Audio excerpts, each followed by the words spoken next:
Point of order. Yep. Can you just... Mr. Major, let me call the meeting to order first. Nobody's sitting down yet. We haven't got people sitting.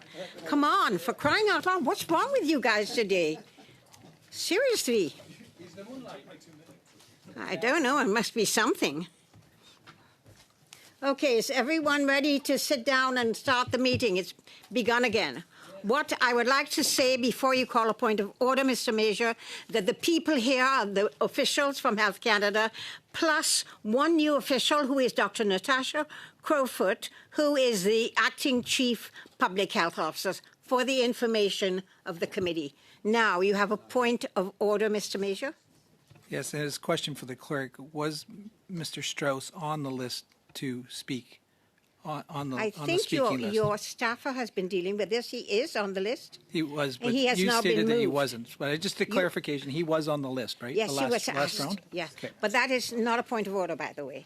So I'm just giving you leeway. Thank you. Thank you. So the meeting begins. Before we begin, I would like to let everyone know the reason that I gave you a shout out of a minute and 30 seconds is so that you can actually find a way to use your time as you can to shorten your questions so you can get the answers. If I allow everyone to go a minute, 30 seconds over time, it means that everyone in this room who are members do not get a chance to ask a question. That is the reason the chair allocates time. That's the reason committees allocate time. What we had in the last session were debates. We didn't have questions. We had debates which allowed everybody to go well over time and created a bit of a problem. So I am going to give you a 1 minute shout out and a 30-second shout out. And if Mr. Joncar does not want me to do that, he will have to be cut off when his time comes out. So I will not give you time allocations, but you are going to be cut off when your time is up. Thank you. So that's, as long as we are aware of what the rules are, I'm setting them out very clearly. So we now begin. We have the question and answer session starting with Mr. Major for 6 minutes, for 5 minutes, Mr. Major, because this is an actual continuation of the 2 hour. Okay. Thank you, Chair. Thank you, officials, for coming here in the second hour. So, Ms. Weber, does Health Canada set an age requirement on who can access all federally approved supervised drug consumption sites? Yes or no? Health Canada does the approval for the exemption request, which is an exemption from the CDSA, or the Drugs and Substances Act, and that allows for an individual to go into the site with possession of a substance and use it in a supervised location. Is there an age Health requirement on that? Canada does not set an age limit. Some of the sites may have policies and procedures. Not federal regulations. Like there's Health Canada provides the exemption for to be allowed to have possession of the product in the site, but we do not determine an age. The witness answer. It's not reasonable to ask a question and not let the person finish their sentence. It's quite rude, actually. So, Ms. Kendall, finish your sentence, please. Health Canada does not have an age limit in legislation. Thank you. If a 16-year-old enters the federally approved drug consumption site, is there any requirement from Health Canada that prohibits that minor from injecting fentanyl at that site? Yes or no? If there's an individual who's seeking help from a supervised consumption site, there are health practitioners and individuals in that site that will support them and help prevent an overdose. So if a 16-year-old comes in, there's no requirements around age? If a 16, 17-year-old comes in? When an individual federally? Who's in need goes to a supervised consumption site to prevent an overdose, they are not asked their age. So minors can consume hard drugs in a federally approved consumption site? If there's an individual who's going to seek help, and the supervised consumption site also provides wraparound services, and it can be an entranceway into treatment, recovery, and also housing for that individual, regardless of the age. What happens if someone shows up at a supervised site without ID? Are they allowed to come into the site? The sites, if someone comes to the site and they're looking for help and support and they're looking for a place to be supported when they're using a substance, there's not a requirement for ID. If there's a policy and procedure by an individual site, I would not be aware of it, but there's nothing said in federal legislation. So we just heard that the minister's approving sites beside daycares, play schools, within steps of these sites. So someone can walk out of a school below age, obviously there's no age restriction, and go in and say, I need to have a fix here. So they're going to be in and supervised. There's no federal regulations on that. So organizations determine the location of a supervised consumption site, and then they send in an exemption What about request. the federal government on age? And then the federal government, they come to the federal government to seek an exemption from the act. And that act allows an individual to be in that site to be supervised while using a substance to prevent an overdose. Thousands of overdoses have been prevented and lives saved at supervised consumption sites in Canada. Ms. Weber, Health Canada gave the Parkdale Queens West Community Health Centre over $1 million through the Substance Use and Addictions Program to fund their services. The centre's own website lists, and I quote, harm reduction kits for booty bumping as one of their funded services. What does Health Canada understand booty bumping to involve? So Health Canada does fund harm reduction, treatment, and prevention under the Substance Use and Addictions Program. There are different eligible expenses under the contribution agreements. We do fund some sites, and that is not their entire source of funding. And so I was asking in particular, Ms. Weber, about booty bumping. I'm not familiar with the eligible expense or even that activity in that site. Okay, according to a foundation in San Francisco, and I quote, booty bumping involves mixing drugs, usually meth or cocaine, with water and squirting it into your butt through a syringe, end quote. Why is Health Canada funding an organization that enables drug use instead of preventing it? So Parkdale is funded from a number of different sources, including the province. And so there are a variety of different healthcare services that are offered there. A supervised consumption site, not to be mixed up with the funding that's provided to organizations. A supervised consumption site is not funded by the government of Canada. A supervised consumption site is an exemption provided by the government of Canada for the possession of the substance. I'm really Health glad- Canada I'm does not fund the actual supervised consumption. That's my Health follow-up. Canada Thank you, does Ms. Weber. fund. You actually really does lead into the next one. So Sorry, Dan, you've finished your time. Okay. I've let you go 10 seconds over. Thank you for that, Chair. I usually do that, Ms. Conant, to you as well. I let you have another 10 seconds or no. Okay, so everybody gets that ability to get that done. The next person is Mr. Ellison for 5 minutes, please. All right. Thank you, Chair. Thank you all for coming. I'd like to follow up on Mr. Mazier's previous questions. First of all, I guess, Ms. Weber, just because you were being set these questions, from what I understand, many of the and I have, like the health minister, I have toured InSite in Vancouver. I have actually toured a similar site like that in Calgary. Now, one of the questions that came up is, do they ask for ID? To the best of your knowledge, are there not large numbers of unhoused people who are addicted to substances who don't have ID?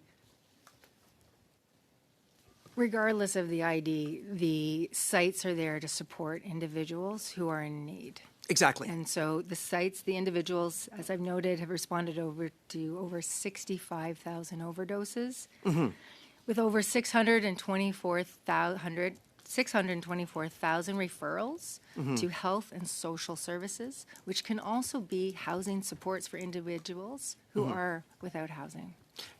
Thank you. Thank you. Yes. And if there was such a policy that you can't access these services without ID, is it reasonable to assume that the patient will just simply say, well, then I'm not going to inject this. I'm just going to, or are they more likely, if turned away from the access to injecting in or consuming in this safe center without that access, are they not more likely to do this in an unsupervised place with a higher risk of dying? Using substances alone or not in a site will definitely increase the chance of overdose and death. Using the site is where there's someone that's there and the services are there to support. All right, thank you. And in regards to some of the criticisms on location, is this not based on recommendations of the provincial and local authorities that they decide that this is required here?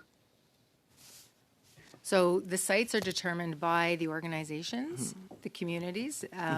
They come forward and they seek the exemption. In some cases, a province will write a letter to support the actual location or the site. In other cases, provinces actually have legislation to actually indicate the amount of distance between a school and a site. In Quebec, it is, I believe, 150 meters, and in Ontario, 200 meters. And so when a province does have a distance in legislation, the organizations in those provinces must respect that legislation.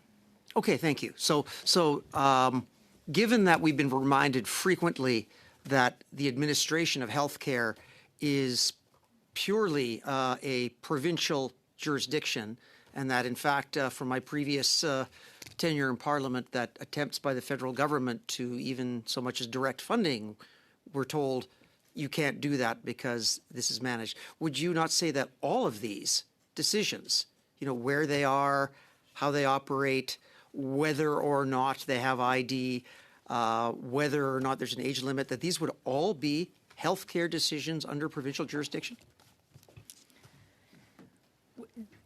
There are some sites that are not provincially funded, which is, some of them are independently. There are a few that are privately funded. Those ones that are privately funded, if they're in a jurisdiction where there's provincial legislation that sets the distance, as I've mentioned, in Ontario, they would have to respect the 200 meters set by the province of Ontario. Okay. In Quebec, they would definitely have to respect the 150 meters set by Quebec. Yeah, my apologies. I guess I hadn't worded it clearly. I wasn't talking about funding. I was just thinking of the locations where they are and under whose jurisdiction the management of the healthcare is. And it is my understanding from talking to people. 43 seconds. Thank you, Madam Chair. That the experts in drug addiction, they put these places where this is happening, do they not? They don't generally just say we're gonna put this in a place where no one is using drugs, build it and they will come. So the question is related to the legislation. So in the legislation, there's actually criteria that's set into the legislation, and one of the pieces of information that a site must submit is the local conditions indicating a need for the site. And so that is actually one of the legislated requirements when a site does come in to seek an exemption. Thank you. I believe that's my time. Yes, it is. Thank you very much, Doug. I'm going to go to Mr. Blanchette-Jonca for 2.5 minutes, please. Merci, Madame la Présidente. Thank you, Madam Chair. A question for Ms. Curtis Mikalev. The Minister talked about saving lives with connected care. I'd like us to talk about something else that saves lives, vaccines. Let me remind you that Canada is the only G7 country that was unable to produce its own vaccine. I'd like to tell you, in the latest budget, Canada Strong, what are the amounts to improve and allow Canada to produce its own vaccine if, unfortunately, we have to face a new pandemic? I'll give the floor to my colleague. Now we are able to manufacture our own vaccine with the capacity in Quebec and in Ontario. So we already see there is the capacity to produce vaccines in Canada. What have you done differently between 2020 and 2026 to now be able to produce a vaccine if there were to be another pandemic? Okay, regarding what we've done over the past 6 years, there is this strategy for biomanufacturing. A strategy. Donc, il y a Je n'entends pas la traduction, Madame la Présidente. Oh, I'm listening for the interpretation, please. Can we suspend? Yeah. Okay. What's happening? Let us find out what the problem is. Ah, c'est juste si la témoin And you have- utilise un mot. If the witness uses a word,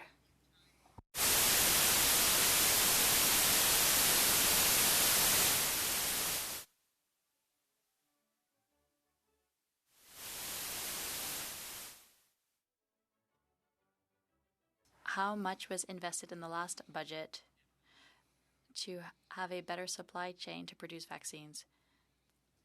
In budget 2025, I don't have the exact numbers, except there were significant investments in the area of research involving our colleagues at the Institutes of Health Research. Okay, you can answer in writing. I think it's important to know. And the funds for clinical trials. Crowcroft, So we know that that there needs to be quick information regarding pandemics. For C15, if there are major sanctions, major penalties that would intimidate a clinic from reporting, would this undermine public health? Apologise, that was a bit quick for me in French. I'm sorry. Bon. Can I have it again in English? With the translation?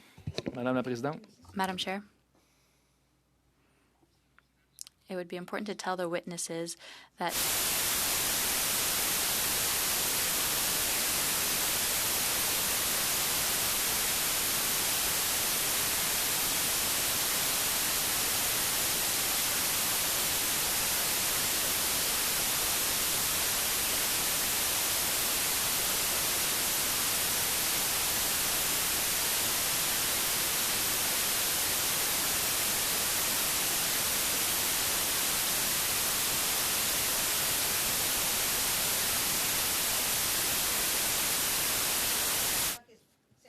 Checking it. 30 minutes, okay? No, I'm sorry. Last time we spoke, you had 59 seconds. I think you now have about 59. 45 seconds, sir. Ma question pour Monsieur Hébert. my question for Mr. Ebad, have you assessed the cooling effect of C15 on international collaboration? Excuse me, Mr. Blanchette, I didn't understand the question. I want to ask the questions.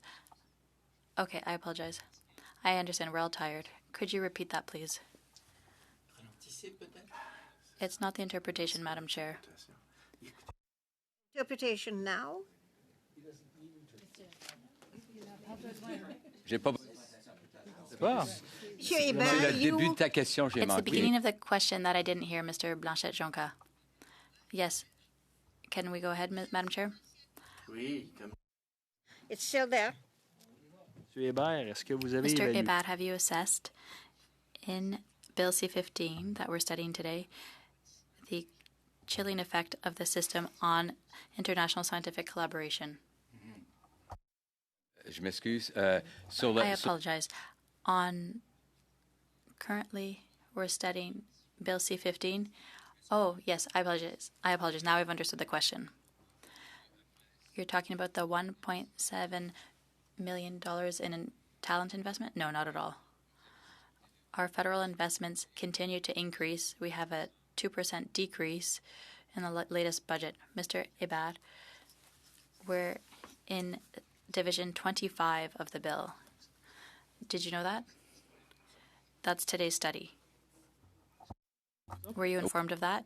Yes. But unfortunately, I'd have to return and submit an answer. I'd have to send you an answer because I didn't quite understand the question. Monsieur Hébert? Rappel question de privilège, Madame. Point of privilege, Madam Chair. I regret to inform you that today I'm quite shocked.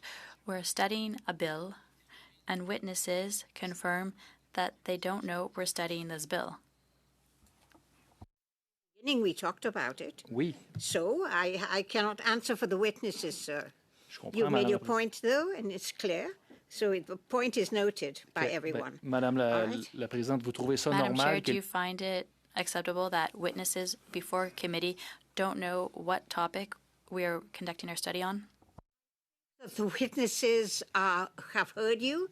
They accept that they should have answers for this. If they don't, I cannot control that, sir. The point is made and the point is well noted. Thank you. And now I'm going to go to Mr. Bailey for 5 minutes, please. Thank you, Chair. I'd like to go back to the sealed vaccine reports. I understand that it may take time to pull millions of pages together. Given the government's bungling of the vaccine injury support program that saw 2/3 of the $50 million go to consultants rather than injured Canadians, I think it's fair to approach the government with skepticism on this matter. My question is, what was the rescoping of this request, and when can the requesters expect to have their access to information answered? I would like a simple answer, 1 year, 2 years, please. My understanding is 1 year. Excellent. How many Canadians have reported vaccine injuries since the VISP began? In terms of the VISP specifically, Yes. As of June 1st, which is what is in the public record, 3,317 claims have been Excellent. submitted. Excellent. As of December the 1st, 2025, about 18 million has been paid out to claimants. How many claimants have received compensation of this 18 million? Sorry, the 18 million is June the 1st, not December the 1st. There is new data for December the 1st. My understanding is that the third party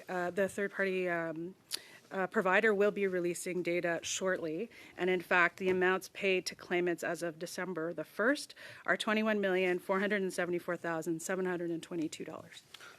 How many individuals are still waiting to receive their due compensation from the government? So I will stick to December the 1st data. So for December the 1st, 2025 data, 3,557 claims received. Of those 557 claims, 2,061 are pending review. Okay. Your website says 2,700 Canadians at some stage of the review process. And so 2,061 claims pending review, reviewed by the Medical Review Board 1,433, rejected by the Medical Review Board 1,181. Excellent. What is the average wait time that individuals are having to wait to have their claims processed? It is a broad range depending on the complexity. My understanding, 12 to 24 months. Okay. But some of them are I understand some of them are for extended periods of time, which is This has not very improved. important. This has not and frustrating. improved since Xero, the boondoggle, was exposed to the media, and your department took it back over. It's still taking that long. Just to clarify, Madam Chair, thank you very much for this question because I think it's an important clarification. The Public Health Agency of Canada has not yet taken over administration of the program. That will take place on April the 1st. April the 1st. So Xero is still running this program? At this time, yes. Oh, my goodness. I'm shocked. Okay, well, that is something. I'm going to switch over to this Connect Care, this S5 bill. Is this the same Connect Care that is been developed in the United States? The legislation that was tabled yesterday is a facilitative piece of legislation. It is not the product. It's not, okay. It is not a product. Okay. It is a framework which allows the development of regulations and consultations with provinces and territories and standards Thank you. agencies. Excellent.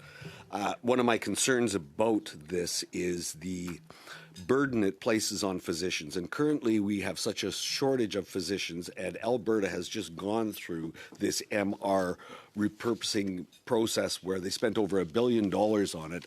And I really hope that this government takes the time to learn some of the struggles that Alberta went through implementing this over the last 15 years, because this system of connecting 45 individuals seconds? does not happen overnight. It is a very long process. And one of the things that they learned in Alberta is a lot of the hospitals didn't have the internet service for it to even work. So I bring that to your attention, and I'll look forward to learning more about it. One last question. I understand you said 5,000 spots were going to be made available for international medical graduates. Is that correct? Just a straight yes or no? 5,000 more spots.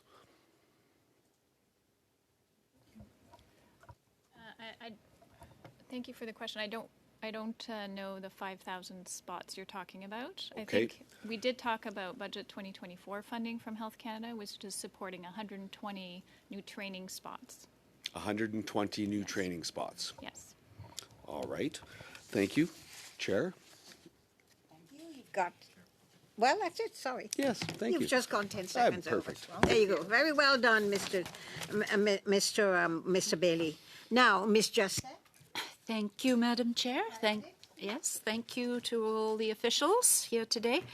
I would like to ask a few questions about Bill C-15, which, as my colleague has pointed out, was what we were going to be considering today. First of all, I'd like to understand what actually motivated the need to amend the Human Pathogens and Toxins Act in the first place. I know you're addressing biosecurity issues, but could one of you, whoever is the most appropriate, elaborate on the motivation to make this change? Certainly. Thank you very much for the question.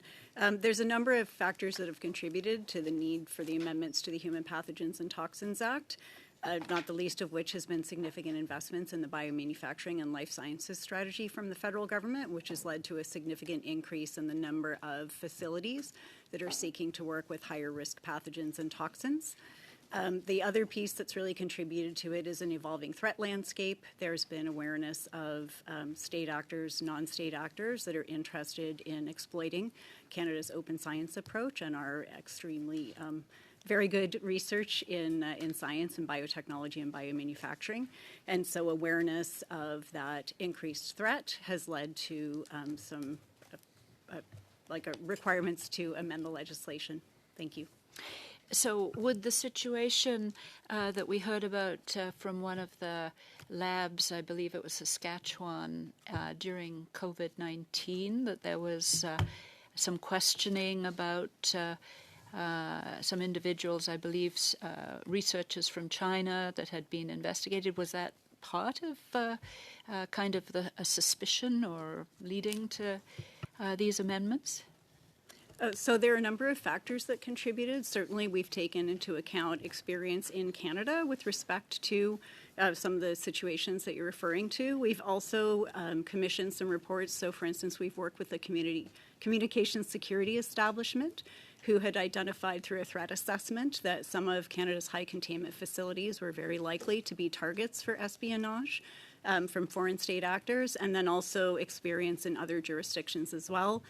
For example, in 2022, there was a report that was published from some American scientists that documented their ability to hack into the heating, ventilation, and air conditioning system for a lab to reverse the airflow, which would create significant safety issues for workers within that lab.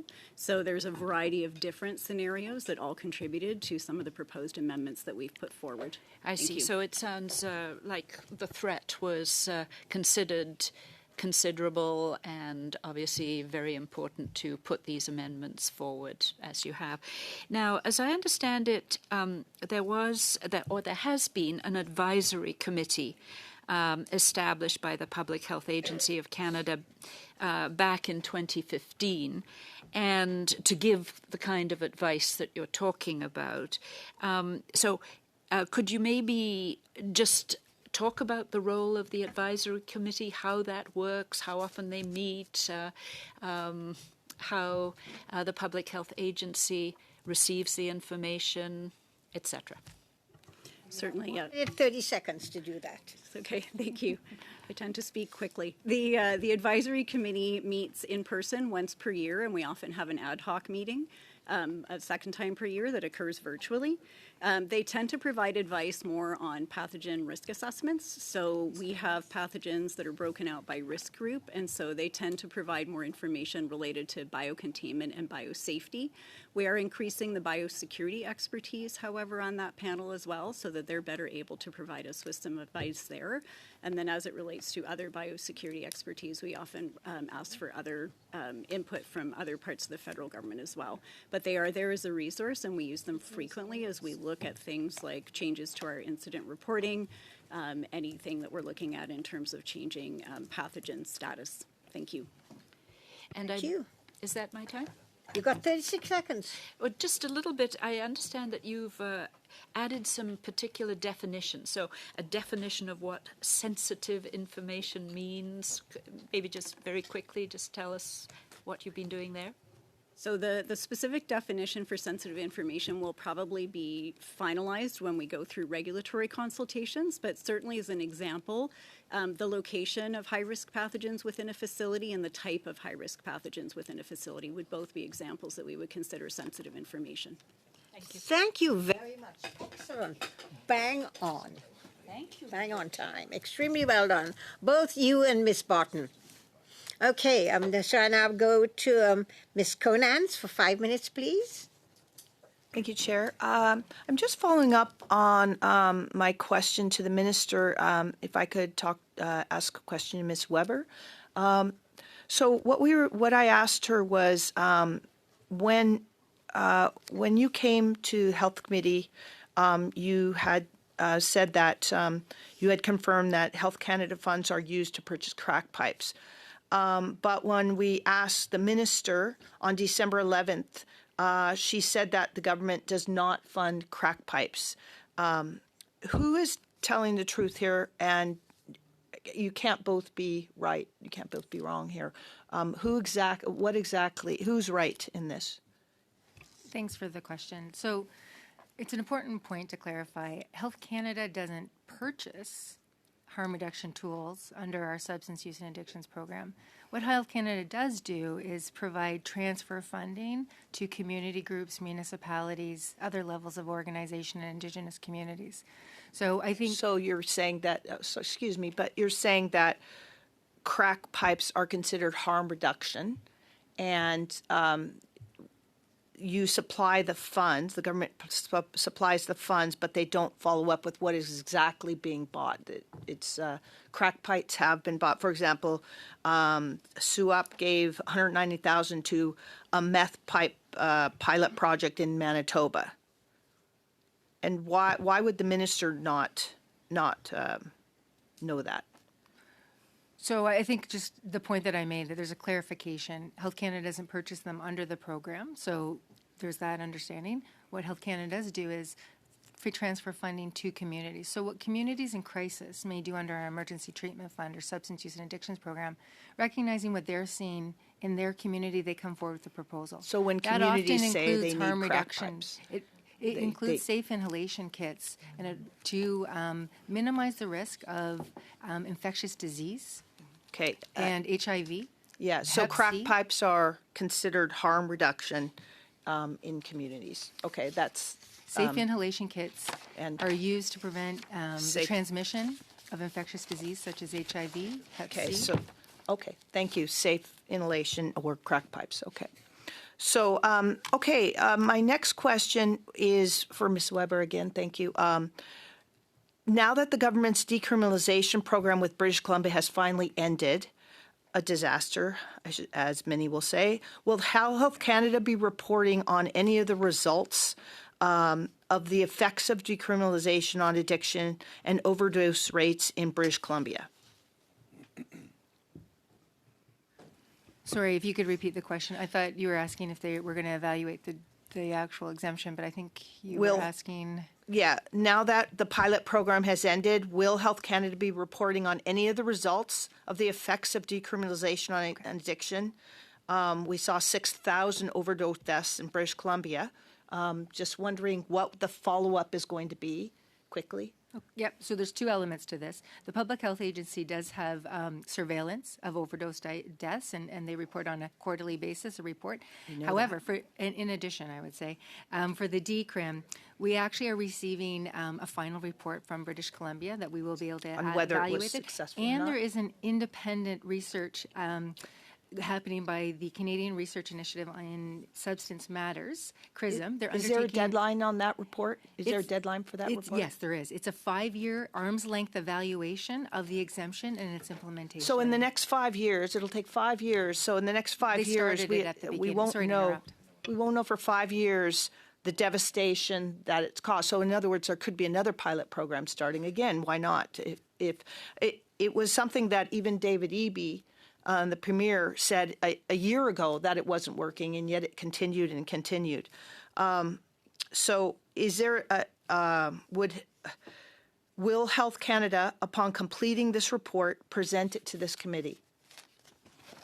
So the arm's length evaluation, it did not start today. It started midpoint or earlier in the actual exemption. So once it completes its full 5-year review of looking at the data during the exemption and then following the exemption, it will deliver a report, and that could be shared. That will It be needs shared. to be shared, I believe, with this committee. And yes, and then what's also important is the province of British Columbia posts on their website quarterly reports that they send to us, to And Health Canada, and those are available today. Okay, 6,000 people, over 6,000 people died. I think we need to accelerate that report. Thank you, Ms. So that Conant. it doesn't happen again. Thank you. Ms. Chi for the Liberals for 5 minutes, please. Thank you, Chair. My question is to officials at CIHR. We know that CIHR has invested heavily in digital health and data innovation. Want you to sort of speak to how the bill, the Connected Care Bill, will help turn that research into really great tools using clinics, hospitals, and communities across Canada. Madam Chair, thank you for the question. Member Chi. I would say that you've already heard my colleagues speak to what it means for our doctors in our country. It is one of the tools that we hope will facilitate the care we give. I live this every day as a practicing physician when I'm out there. The fact that we're still sending faxes to one another is not a great idea. What we want to do, all of us, I think, is to that interoperability bill to start connecting the dots an awful lot more. We want to have a pipeline of information that we collect once, collect well, use responsibly, and effectively make every possible use we possibly can. The bill is really, the simple way to think of it is it's to change from an attitude of data hoarding to one of a public trust and public good. We want our data to be useful every chance we get. In research, what it means for us is largely that we essentially use it to do clinical trials better and release that. It also means that we can connect up, we were talking just before, connecting up our early term screening, and we start thinking about using the data from all the way from preconception to death in a way that we can not only help our patients but transform our economy. One can easily think of generating tools and approaches, predictive algorithms, and that's what our research is about, to be useful in a way to change our medicine of the future. Thank you. And you alluded to the fact that the bill really creates that foundation for... It's one of the pieces, yes. Yeah, great data, trustworthy data, and with that foundation supporting, responsible AI in healthcare as well. And, in your opinion, what are some of the promising areas of research CIHR is already seeing, whether in early diagnosis, personalized treatment, or system planning? I was talking to someone the other day, and the term used was we do soup to nuts. So we do research on almost our 18,000 scientists we just funded. Effectively, you can imagine, would do almost anything in your sphere of interest. But in this particular realm, and to be honest, data is everything we do. Science is about generating data, whether it's clinical science to improve the care we give, or whether it's to basically image better and everything. I'll give you one example. Unfortunately not Canadian, but this is where we want to be. This past week in the Lancet, we had a publication, our Swedish colleagues published a trial in a public health domain where they randomly allocated one group versus another and compared the use of AI-supported evaluations of breast screening versus standard of care, which is 2 doctors. And in that, the AI-supported evaluation came out ahead. It decreased workload by doctors by 44%. It decreased the rates, found more cancers early on, interval screening between 2 points in time, and found cancers earlier and were more treatable. We want to be able to do those kinds of studies in Canada, and right now we're still at a point where we are wishing we could. Thank you. And you spoke earlier a little bit about creating creating jobs, generating, stimulating economy. So how, with this bill and with our investment in science and research, how do you see the Canada's life science sector grow and create those high quality jobs? Well, in my view, I do life sciences research, so thank you. I would support all research. 43 seconds. Pardon me? Oh, 43. In my view, the idea here is that everything we do in this sector will make a huge difference to Canadians in every way. And in 15 seconds, I can't do much better than that. You've still got 27 left. You've got time. Oh, 27. 27 seconds. I would say that we need to put a lot of pieces together. And the first big piece is to function like an all-of-Canada approach, an all-of-government approach. In our government currently today, all of us have things we want done with data.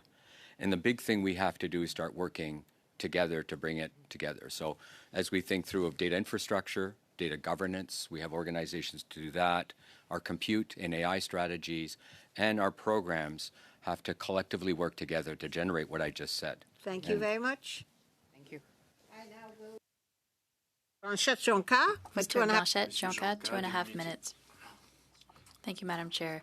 My question for the Deputy Minister was about clauses 400 to 456 of Division 25 of Bill C-15. Is there a specific impact assessment on universities, public institutions, on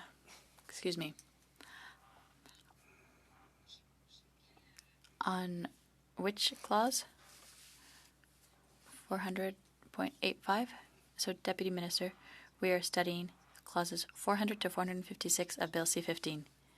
I haven't memorized the content by clause. So it's the clause on investments. Is there an assessment, a specific impact assessment on universities, hospitals? There's not an evaluation. I'll let my colleague answer. Thank you for the question. 25, the amendments to the Human Pathogens and Toxins Act. Okay. Certainly, we have been conducting some consultations on the Consulting with Canadians site. Part of the consultation has informed the approaches that we put in the amendments. And what we are trying to do is target a risk-based approach where the most stringent requirements will be on the facilities that are working with the highest risk products. Donc là, vous modifiez en profondeur la loi sur les agents So pathogènes you're humains. overhauling the Human Pathogens and Toxins Act, but you don't have an impact assessment. No, not currently on the facilities themselves. Many of the provisions that will have an impact on these facilities will actually come through regulations. And so as part of the regulatory consultations, we'll be conducting a cost-benefit analysis and further consultations with the facilities themselves. D'accord. Monsieur Higgs, est-ce que vous avez chiffré? Okay, Mr. Higgs, have you given a number to these costs for clauses 400 to 456? I would not have that information with me right now. Okay. Donc, j'en comprends bien, Madame la sous-ministre. So, Deputy Minister, we are studying a bill. We don't have an impact assessment. We don't know how much it will cost, and you want us to adopt this as legislators. I'll let my colleague speak. She doesn't reassure me. We don't have an assessment of the costs. The fact that we don't have an impact assessment that will come once we've put it in place. Both. You want to change the act, but you don't know what the consequences are. You don't know how much it will cost. No, I wouldn't say we don't know the consequences. I think the question is, have we already done an assessment, but the act hasn't been put in place, so we haven't done the work of implementation, so there wouldn't be an assessment on the effects. And 19 seconds over. I'm going to go to Mr. Strauss for 5 minutes, please. I have some kind of big picture questions for you. It's our understanding from news reports over the last 20 years that there's increasing overdose deaths in Canada, and this is due to what is called a toxic drug problem or crisis. Where do the toxic drugs come from generally? So there's different sources. They can be domestically produced. They can also come across borders illegally. But where, like, which country in general do the precursors and the finished products come from in Canada over the last 20 years? I'd say largely right now domestically produced. Are they domestically produced from precursors also produced in Canada, or do the precursors come from elsewhere? Largely domestically produced. There are some illicit precursors that could cross the border, that would cross the border. From where? Like, if the illicit precursors are coming here? We would see them coming from Asia. We would see Any them. specific countries in Asia that they come from? Do they come from Japan or Taiwan? We have seen precursors come from China. Okay, thank you. What is your understanding of what the rate of overdose deaths in Canada has done over the last 10 years? The volume, the numbers? The rate, the per capita death rate from opioid toxicity. I'll just turn over to my colleagues. Public Health Agency tracks the surveillance of the drugs. Please. The overdose crisis.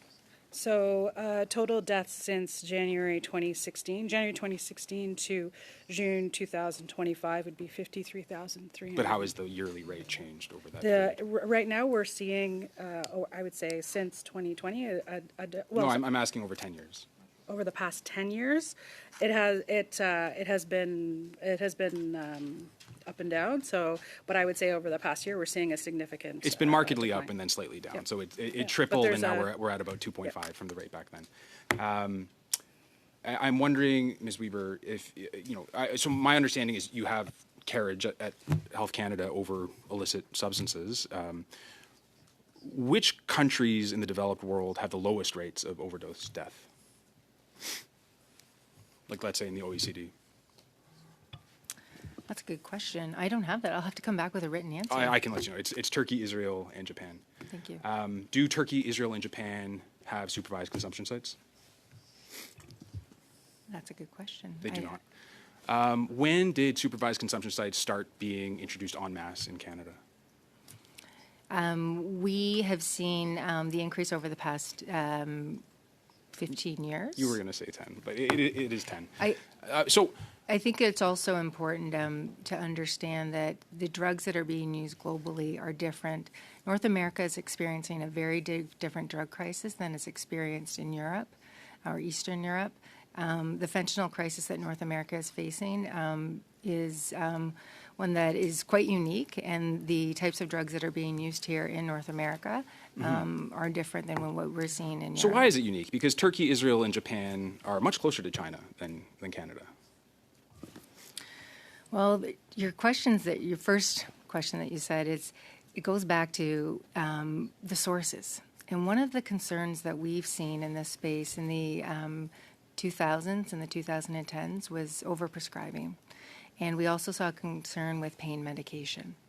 And so that continues to be a concern. And in Canada and North America, we have seen prescribing of opioids. And there's been an evolution in the type of opioids. And then as prescribing practices evolved in the 2010s, we did see individuals move to fentanyl. And they found the source of fentanyl as illicit fentanyl. Yeah, I'm sensitive that it is multifactorial. But I guess one of the factors is your department adopted supervised consumption sites as a way of addressing this. But we're seeing the rates get worse.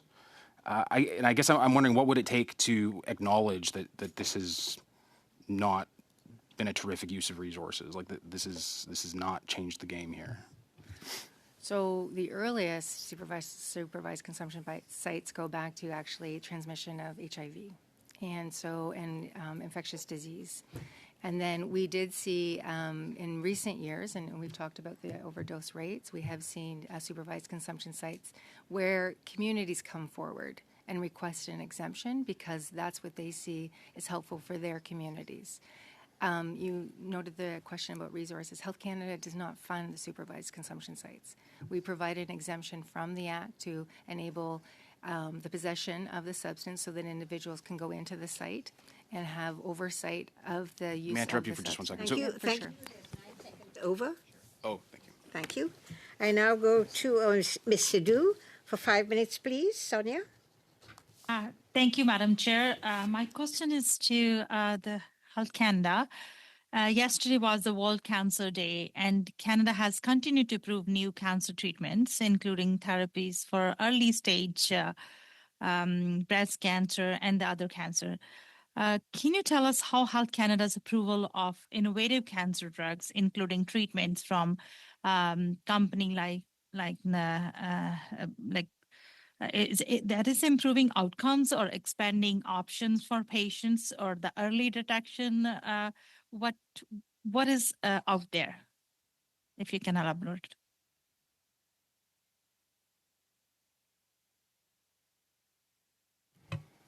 Thank you for the question. I will just refer to a program that we have called Project Orbis, where we work with other regulators who approve these products to expedite the number of products that come to Canada specifically for cancer treatments. And so over the last year, for example, 2025, 16 of these products have been approved, and over the last 6 years, 94 of those products. And so these are all oncology products available that have been approved for the Canadian market and eventually available to Canadians. Thank you. My next questions, I know my colleague talked about Bill 15, C15. I want to talk about Division 25 replaces existing schedules with the publicity accessible registry. How does this registry improve transparency and allow Canada to respond more quickly to emerging biosecurity risks? Thank you very much for the question. Currently, when we wish to make any changes to the status of various pathogens or toxins, it actually requires a full regulatory process to go through. There's about 6,000 pathogens that have been assessed by the Public Health Agency, and about 2,000 of those are currently regulated by us.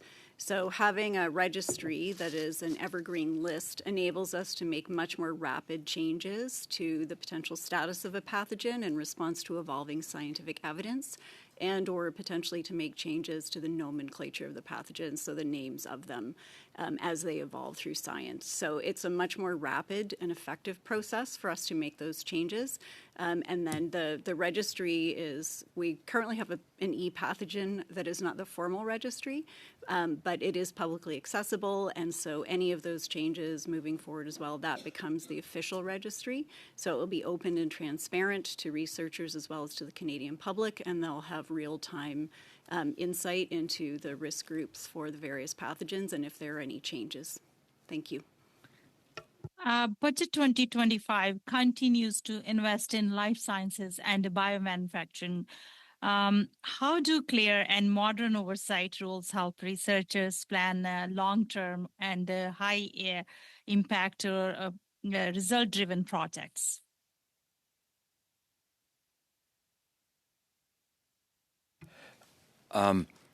I think that we have had two spectacular years of investment in research, budget 2024 and 2025.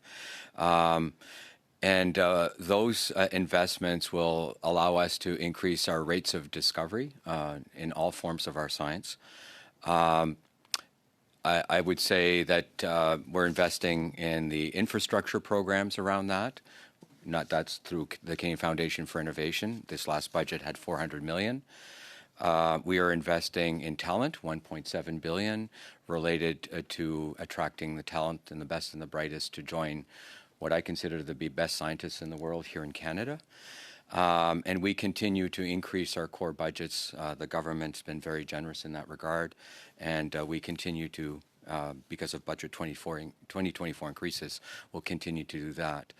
So those investments, both in infrastructure, in programs, and in all kinds of other strategies around biosecurity and everything else, will help us have a secure environment for science in Canada. You got 30 seconds, Ms. Sidhu. You just last question: how we can secure public trust in essential, especially to health research? How can we increase public trust? Was that the question, Madam Chair? Yes, when we are supporting students, trainees, or early career researchers. Well, I think you're answering the question for me in a sense that what we have to do and continue to do and believe in science and evidence-informed public policy, which we support.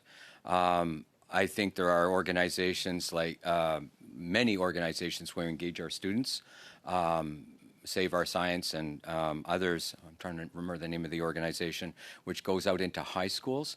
It's not just a matter of our agency, it's a matter of getting them young and really training them up. What was the name of the? Thank you. Yeah, that's it. Yeah, that's so it. a lot of that. So we're investing in that as well. So thank you. Thanks, Dr. Yuber. Thanks, Ms. Sidhu. I just wanted to ask one question, and that is, can you tell me how many overdose deaths have there been at safe injection sites? I was the one who started the first injection site in Vancouver when I was minister, based on work that we had seen in Europe. And it was a 2-year pilot project. Since then, how many overdose deaths have you seen at safe injection sites? To my knowledge, none. Zero, unless there is a reporting that I am not aware of in recent time, but my understanding is none. So safe injection sites save lives. They save hundreds of thousands of lives. Thank you. Thank you very much. Now, we have another 3 minutes, and I have some homework to do. So before we go there, I would like to thank all of the witnesses for coming and giving us your insights and your valuable information. So thank you very much. And then as you leave,